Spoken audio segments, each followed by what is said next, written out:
당뇨인이 가장 무서워하는 합병증 중 하나이자 당뇨병 환자의 25%가 겪는 합병증, 바로 당뇨병성 족부질환입니다. 당뇨병으로 발궤양을 한번 앓고 나면 재발하는 경우가 흔해 1년에 약 30%의 환자가 재발을 경험하고, 당뇨병성 족부병증으로 인해 수술을 받은 사람의 절반 이상이 수술 후 4년 이내에 반대쪽도 수술을 한다고 합니다. 특히 당뇨병 환자가 병원에 입원하게 되는 원인의 약 40%가 바로 이 당뇨병성 족부질환 때문인데요. 조금만 찾아봐도 나이에 상관없이 당뇨로 인해 다리 일부를 절단하신 분들을 볼 수 있습니다. 당뇨 합병증은 별다른 증상 없이 갑자기 훅 올 수 있기 때문에 평소 식단 관리와 운동으로 혈당 관리가 잘 되어야 합니다. 오늘은 당뇨병성 족부질환을 알아보며 하루 30분으로 혈당 조절에 도움이 되는 방법까지 함께 알아보도록 하겠습니다. 당뇨병성 족부병증의 위험인자와 증상은 당뇨병성 신경병증과 말초혈관 질환으로 분류할 수 있습니다.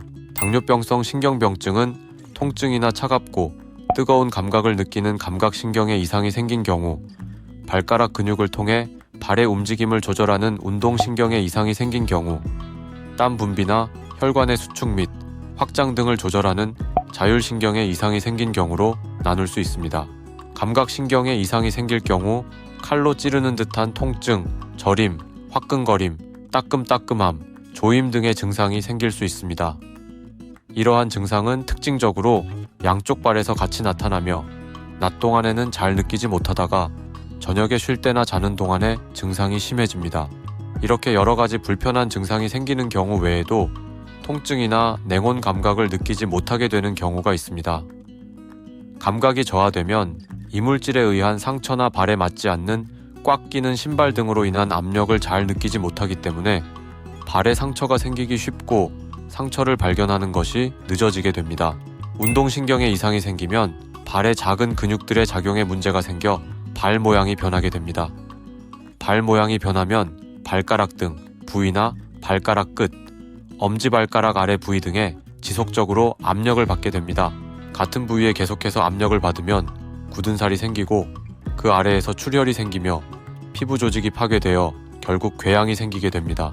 발바닥에 굳은 살이 있는 경우 발궤양이 생길 위험성이 11배 정도 높습니다.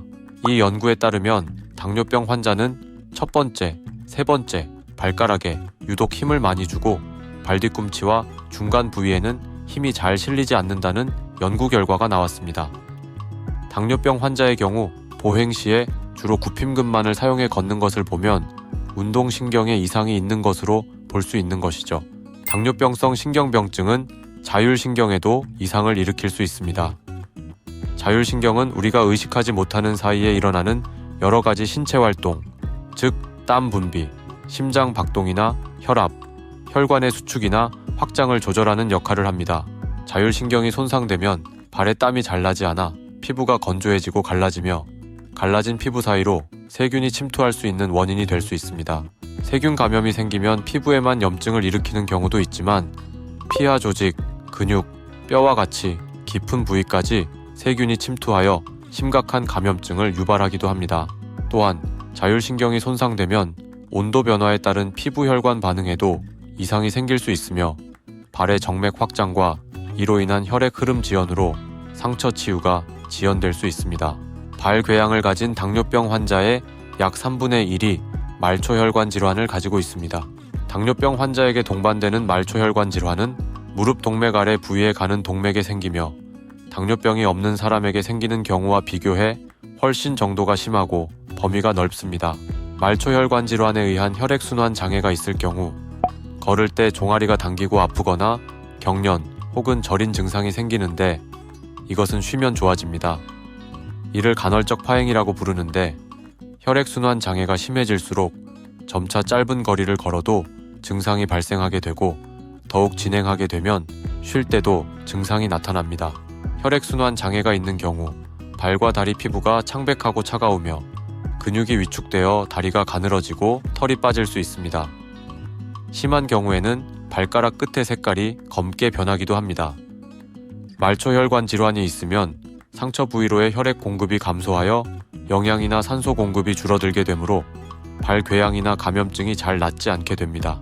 당뇨병성 족부질환은 대부분 고혈당으로 인해 발생합니다. 이런 증상은 완화하기 위해서는 혈당 조절을 잘하는 것이 가장 중요한데요. 지금부터는 합병증 증상을 줄이는 방법 2가지를 하나씩 살펴보도록 하겠습니다. 당화혈색소 11.3에서 6.3까지 낮춘 제가 꾸준히 해온 방법이니깐요. 여러분들도 해보시면 혈당 조절에 확실하게 도움이 될 것입니다. 첫 번째는 허벅지 운동입니다. 허벅지 근육은 우리 몸의 30%, 하체 근육의 70%를 차지하는 큰 근육입니다. 허벅지 근육은 섭취한 포도당의 70%를 소모합니다. 연세대 보건대학원 연구에 따르면 허벅지 둘레가 클수록 당뇨병 위험이 낮았고, 허벅지 둘레가 1cm 줄어들 때마다 당뇨병에 걸릴 위험이 증가했다라는 결과를 발표했을 정도로 허벅지 근육이 중요한 걸 알 수 있습니다. 대표적인 허벅지 운동으로는 스쿼트, 런지가 있습니다. 이런 운동들은 대퇴사두근, 햄스트링, 종아리 근육 등 하체의 많은 근육을 사용하게 되어 혈당 조절에 정말 좋은 운동입니다. 처음에 스쿼트가 힘드신 분이라면 의자를 놓고 해보시면 조금 더 쉽게 하실 수 있으실 거고요. 조금 더 난이도가 있고 효과적인 허벅지 운동을 원하신다면 이런 발목 운동볼을 이용해서 운동을 해보세요. 제가 매일 하체 운동을 할 때 사용하고 있는데요. 보기엔 쉬워 보여도 이거 하나로 운동 효과가 정말 몇 배는 상승합니다. 이런 발목 운동볼은 운동선수들이 훈련을 할 때 사용할 정도로 효과가 있고 다양하게 사용할 수 있습니다. 조금 더 운동 효과를 높이고 싶으신 분이라면 이렇게 하루에 15개씩 5세트만 해줘도 평소 혈당보다 훨씬 좋아지실 수 있으실 겁니다. 무슨 운동을 할까 고민이라면 허벅지 운동 꼭 해보시길 바랍니다. 두 번째는 맨발 걷기입니다. 맨발 걷기는 발바닥을 자극해 혈액순환을 촉진하고 발 근육을 강화하며 균형 감각을 개선하는 데 도움을 줍니다. 이뿐만 아니라 다양한 효과들이 있어서 맨발 걷기에 대한 인기가 굉장히 많은데요. 다만 당뇨인은 아무 곳에서나 맨발 걷기를 하게 되면 날카로운 장애물이나 나뭇가지, 돌을 잘못 밟아 상처가 날 수 있어 주의가 필요합니다. 작은 상처라도 잘 낫지 않거나 상처가 난지 모르고 방치하게 되면 악화되는 경우가 흔하기 때문인데요. 그래서 당뇨인의 경우 부드럽고 안전한 황토길에서 맨발 걷기를 하는 것이 많이 추천되고 있습니다. 황토는 혈액을 촉진시키고 신진대사를 왕성하게 합니다. 또한 체내 독소를 제거하고 통증을 완화하는 것으로 알려져 있는데요. 이렇게 좋다는 게 널리 퍼지면서 황토길이 점점 많아지고 있는 추세입니다. 만약 주변에 황토길이 있다면 하루에 30분 내지 1시간 정도 걷는 걸 추천드리고요. 하지만 주변에 없는 분들이 더 많으실 겁니다. 그럴 땐 이런 황토볼 실내 걷기를 이용해서 맨발 걷기를 하는 방법도 아주 좋은데요. 실제 황토를 구워 동그란 볼 형태로 만든 황토볼입니다. 황토볼에서 걷게 되면 발 근육에 자극도 되고 혈액순환을 좋게 해주는 지압 효과까지 있습니다. 실제로 제가 1달 넘게 사용 중인데요. 작은 황토볼을 밟아보면 지압도 되고 발 근육 강화도 되면서 혈액순환도 많이 좋아진 게 느껴집니다. 발에 상처 날 위험도 없어 안전한 맨발 걷기를 해야 하는 당뇨인에게 정말 좋으니깐요. 하루 30분에서 1시간 정도는 안전한 황토길, 황토볼에서 맨발 걷기 정말 추천드립니다. 오늘 알려드린 내용은 고정 댓글에 남겨놓을 테니 관심 있으신 분들은 한 번씩 확인해 보시면 도움이 될 것입니다. 오늘은 당뇨 합병증 족부질환과 효과적인 예방 방법들에 대해 알아보았습니다. 저는 앞으로도 당뇨인에게 도움이 될 정보로 돌아올 테니깐요. 구독을 눌러주시면 혈당 조절에 더욱 도움이 되겠죠? 오늘도 끝까지 시청해주셔서 감사합니다. 저는 다음 영상으로 찾아오겠습니다.